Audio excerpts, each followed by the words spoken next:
Acts Church, story of Acts Church started in 2013 with a deep call of taking the gospel to the people. Didn't quite know what that meant other than recognizing that there were folk not in church who believed in God but yet needed a sense of community.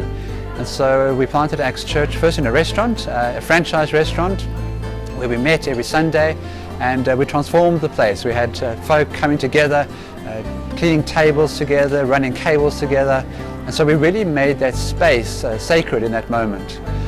That became church for us for a good 2 years until we outgrew that space. And then we moved to Ora Bella's in Boksburg, and so the challenge was to recognize the needs of the community. And so we did a survey, and the survey showed that most people in this area are looking for a place where they can be authentic, a place where they can just be themselves.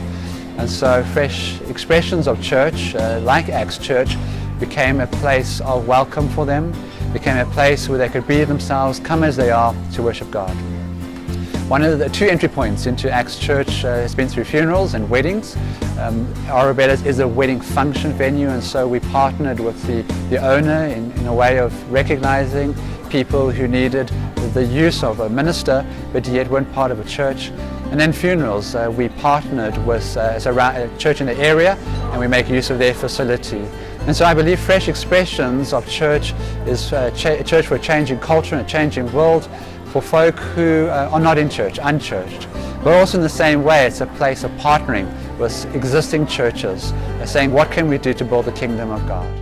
Stuart, by chance, he was officiating a funeral of a friend of mine, and he gave me his card, and I held that card in my handbag for a couple of months. And then one Sunday decided just to pop in, and I said to my mom, let's just go and see. And we came to this building which was totally opposite to what we were used to since 1981.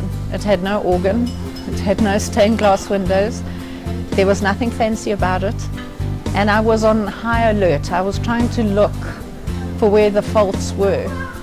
And there was a man that shared his story that his brother had died that night in a car accident, and I found myself sobbing with the rest of the people of the congregation for a man that I had never met. And so I knew that this was where God was. This was compassion, this was love, and this was different. And Stuart asked me if he would like me to walk a soul journey with him. And I have taken that on. And so in a few days' time, it's a year since my stroke. I started a new job at the beginning of this week, and it's teaching little ones at a nursery school. And so there too, there are injustices, and I know that God will guide me, God will show me, and I will continue to come here because we're so blessed. You can feel the love in this place. People are welcome. It's not based on gender or how rich you are, how poor you are. It's not a country club. And so for that, I feel so blessed. To God be the glory. Here at Ora Bella, we are community-minded. We do like to help the community as much as possible.